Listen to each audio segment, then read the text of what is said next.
안녕하세요. 이건우 목사입니다. 다니엘 4장을 같이 읽어보겠습니다. 느부갓네살 왕은 천하에 거주하는 모든 백성들과 나라들과 각 언어를 말하는 자들에게 조서를 내리노라. 원하노니 너희에게 큰 평강이 있을지어다. 지극히 높으신 하나님이 내게 행하신 이적과 놀라운 일을 내가 알게 하기를 즐겨하노라. 참으로 크도다 그의 이적이여, 참으로 능하도다 그의 놀라운 일이여. 그의 나라는 영원한 나라여, 그의 통치는 대대에 이르리로다. 느부갓네살이 조서를 내려서 그의 제국 가운데 있는 모든 백성들에게 하나님이 행하신 일들을 알립니다.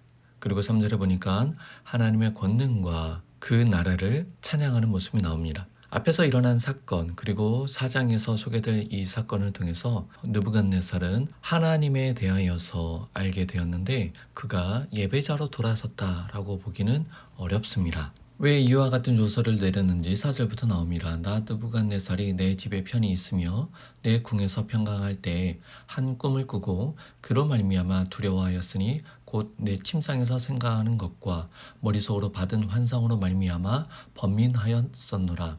이러므로 내가 명령을 내려 바벨론의 모든 지혜자들 내 앞으로 불러다가 그 꿈의 해석을 내게 알게 하라 하였더라. 그때 박수와 술객과 갈대아 술사와 점쟁이가 들어왔으므로 내가 그 꿈을 그들에게 말하였으나 그들이 그 해석을 내게 알려주지 못하였느니라.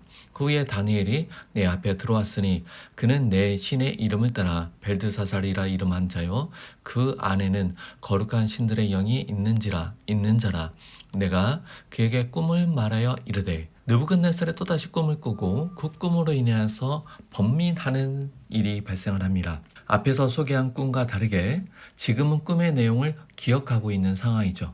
그런데 다니엘을 먼저 부르지 않고 바벨론에 있는 지혜자들을 먼저 부릅니다. 아마도 다니엘을 통하여서 해석된 내용들이 자기가 기대하는 것과 다르기 때문에 정말 놀랍고 권능 있는 하나님인 줄 알지만 자기가 기대하는 내용과 다르기 때문에 자기가 기대한 내용을 말해줄 만한 자들을 먼저 불렀던 것 같습니다. 박수장 벨드사살아, 내 안에는 거룩한 신들의 영이 있은즉 어떤 은밀한 것이라도 내게는 어려울 것이 없는 줄을 내가 아노니 내 꿈에 본 환상의 해석을 내게 말하라. 내가 침상에서 나의 머릿속으로 받은 환상이 이러하니라. 내가 본즉 땅의 중앙에 한 나무가 있는 것을 보았는데 높이가 높더니 그 나무가 자라서 견고하여지고 그 높이는 하늘에 닿았으니 그 모양이 땅 끝에서도 보이겠고 그 잎사귀는 아름답고 그 열매는 많아서 만민의 먹을 것이 될 만하고 들짐승이 그 그늘에 있으며 공중에 나는 새는 그 가지에 깃들이고 육체를 가진 모든 것이 거기에서 먹을 것을 얻더라. 내가 침상에서 머릿속으로 받은 환상 가운데 또 본즉 한 순찰자 한 거룩한 자가 하늘에서 내려왔는데 그가 소리질러 이처럼 이르기를 그 나무를 베고 그 가지를 자르고 그 잎사귀를 떨고 그 열매를 해치고 짐승들을 그 아래에서 떠나게 하고 새들을 그 가지에서 쫓아내라. 그러나 그 뿌리의 그루터기를 땅에 남겨두고 새와 노줄로 동이고 그것을 들풀 가운데에 두어라. 그것이 하늘 이슬에 젖고 땅의 풀 가운데에서 짐승과 더불어 제 몫을 얻으리라. 또 그 마음은 변하여 사람의 마음 같지 아니하고 짐승의 마음을 받아 7대를 지내니라. 이는 순찰자들의 명령대로요 거룩한 자들의 말대로이니 지극히 높으신 이가 사람의 나라를 다스리시며 자기의 뜻대로 그것을 누구에게든지 주시며 또 지극히 천한 자를 그 위에 세우시는 줄을 사람들이 알게 하려 함이라 하였느니라. 이 꿈의 주요한 내용은 17절에서 이야기하고 있는 것이죠. 느부갓네살이 가지고 있는 모든 것, 자기가 가지고 있는 권세와 그 통치함들이 스스로 낸 것이 아니라 하나님께로 말미암은 것과 관련해서 이 꿈이 이야기되고 있다라는 것을 17절에서 이야기하고 있습니다. 나 느부갓네살 왕이 이 꿈을 꾸었나니 너 벨드사살아 그 해석을 밝히 말하라. 내 나라 모든 지혜자가 능히 내게 그 해석을 알게 하지 못하였으나 오직 너는 능히 하리니 이는 거룩한 신들의 영이 내 안에 있음이라. 벨드사살이라 이름한 다니엘이 한동안 놀라며 마음으로 번민하는지라 왕이 그에게 말하여 이르기를 벨드사살아 너는 이 꿈과 그 해석으로 말미암아 번민할 것이 아니니라. 벨드사살이 대답하여 이르되 내 주여 그 꿈은 왕을 미워하는 자에게 응하며 그 해석은 왕의 대적에게 응하기를 원하나이다. 꿈의 내용이 부정적이다라는 것을 19절에서 이미 이야기하고 있는 것이죠. 20절 보니까 왕께서 보신 그 나무가 자라서 견고하여지고 그 높이는 하늘에 닿았으니 땅 끝에서도 보이겠고 그 잎사귀는 아름답고 그 열매는 많아서 만민의 먹을 것이 될 만하고 들짐승은 그 아래서 살며 공중에 나는 새는 그 가지에 깃들었나이다. 왕이여 이 나무는 곧 왕이시라. 이는 왕이 자라서 견고하여지고 창대하사 하늘에 닿으시며 권세는 땅끝까지 미치심이니이다. 어쩌면 지금 느부갓네살이 누리고 있는 부분에 대해서 그 꿈속에 나타난 나무를 통해서 나타내 보여주고 있는 것입니다. 그런데 23절 보니까 한 순찰자 거룩한 자가 하늘에서 내려와서 그 나무를 베어 없애라. 그러나 그 뿌리의 구루터기는 땅에 남겨두고 새와 노줄로 동이고 그것을 들불 가운데 두라. 그것이 하늘 이슬에 젖고 또 들짐승들과 더불어 제 몫을 얻으며 7대를 지내리라 하였나이다. 그 해석은 이러하니 지극히 높으신 이가 명령하신 것이 내 주 왕에게 미칠 것이다. 그 내용은 왕이 사람에게서 쫓겨나서 들짐승과 함께 살며 소처럼 풀을 먹으며 하늘 이슬에 젖을 것이요 이와 같이 7대를 지낼 것이라. 그때 지극히 높으신 이가 사람의 나라를 다스리시며 자기의 뜻대로 그것을 누구에게든지 주시는 줄 아시리이다. 지금 느부갓네살이 누리고 있는 그 모든 권세가 스스로 낸 것이 아니라 지극히 높으신 이의 뜻을 따라서 주어진 것이라는 것을 알게 하시기 위해서 이와 같이 꿈을 통해서 알려주신다는 겁니다. 특별히 여기서 7대가 나오는데 이게 7년이냐 7달이냐 그것은 정확하게 알 수 없습니다. 거기에 대한 설명이 정확하게 언급되고 있지 않기 때문에 그렇습니다. 다만 이가 지금 누리고 있는 모든 영광들 가운데 쫓겨나서 비천하게 될 것이다 라는 것을 보여줍니다. 26절에 그들이 그 나무 뿌리에 구루터기를 남겨두라 하였은즉 하나님이 다스리는 줄을 왕이 깨달은 후에야 왕의 나라가 견고하리이다. 완전히 없애지는 않고 하나님께서 경고의 메시지로 주셨다. 왕의 나라가 견고하게 될 것이다. 그러니까 어떻게 해야 됩니까? 27절 왕이여 내가 아뢰는 것을 받으시고 공의를 행함으로 죄를 사하고 가난한 자를 긍휼히 여김으로 죄악을 사소서. 그리하시면 왕의 평안함이 혹시 장구하리이다 하니라. 이 일을 하나님이 정하셨은즉 분명히 할 것이다 라고 이야기했습니다. 하지만 이 일에 원인이 있다라는 거죠. 느부갓네살이 행한 악, 아수르를 들어서 이스라엘을 심판하시려 했지만 아수르가 행한 그 악에 대하여서 바벨론을 들어서 치시겠다라고 했습니다. 그런데 이 바벨론 역시도 이스라엘을 향하여서 도가 지나친 악을 행하였다는 거죠. 거기에 대한 심판으로 우리는 이해할 수 있습니다.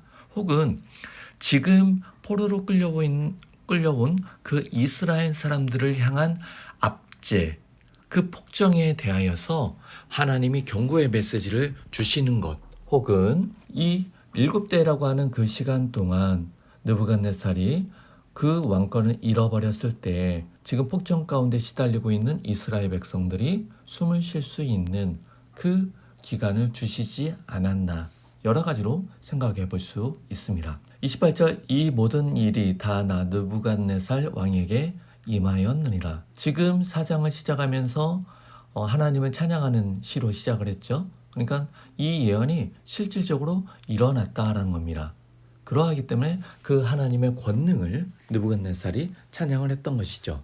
29절에 12달이 지난 후에 내가 바벨론 왕궁 지붕에서 거닐새 나 왕이 말하여 이르되 이 큰 바벨론은 내가 능력과 권세로 건설하여 나의 도성으로 삼고 이것으로 내 위엄의 영광을 나타낸 것이 아니냐 하였더니 이 말이 아직도 나 왕의 입에 있을 때에 하늘에서 소리가 내려 이르되 느부갓네살 왕아 내게 말하노라 나라의 왕위가 내게서 떠났느니라 내가 사람에게서 쫓겨나서 들짐승과 함께 살면서 소처럼 풀을 먹을 것이요 이와 같이 7대를 지내서 지극히 높으신 이가 사람의 나라를 다스리시며 자기의 뜻대로 그것을 누구에게든지 주시는 줄을 알기까지 이르리라 하더라. 꿈의 내용이었고 해석의 내용이었죠. 바로 그때 이 일이 나 느부갓네살에게 응함으로 내가 사람에게 쫓겨나 소처럼 풀을 먹으며 몸이 하늘이 이슬해졌고 머리털이 독수리 털과 같이 자랐고 손톱은 새의 발톱과 같이 되었다. 그렇게 직접적으로 변했다라기보다는 정말 비천하게 되었다라는 것을 표현하고 있습니다. 34절에 그 기한이 참에 나 느부갓네살이 하늘을 우러러 보았더니 내 총명이 다시 내게로 돌아온지라. 그러니까 통치권, 지혜에 대한 총명이 아니라 그 나라에 다스리는 그 왕권이 다시 돌아왔다라는 이야기입니다. 이에 내가 지극히 높으신 이에게 감사하며 영생하시는 이를 찬양하고 경배하였나니 그 권세는 영원한 권세요 그 나라는 대대에 이르리로다. 느부갓네살이 처음 봤던 그 꿈, 신상이 있었고 뜨인 돌이 무너뜨렸다라고 했던 그리고 그 뜨인 돌로 태산과 같은 큰 나라가 영광 나라가 세워진 그 꿈의 한 맥락일 수도 있습니다. 어찌되었든 간에 느부갓네살은 자기가 가지고 있는 이 왕권이 절대자에 의해서 주어졌다라는 것을 깨닫고 돌아오게 되었습니다. 35절 땅의 모든 사람들을 없는 것 같이 여기시며 하늘의 군대에게든지 땅의 사람에게든지 그는 자기 뜻대로 행하시나니 그의 손을 금하든지 혹시 이르기를 내가 무엇을 하느냐 할 자가 아무도 없도다.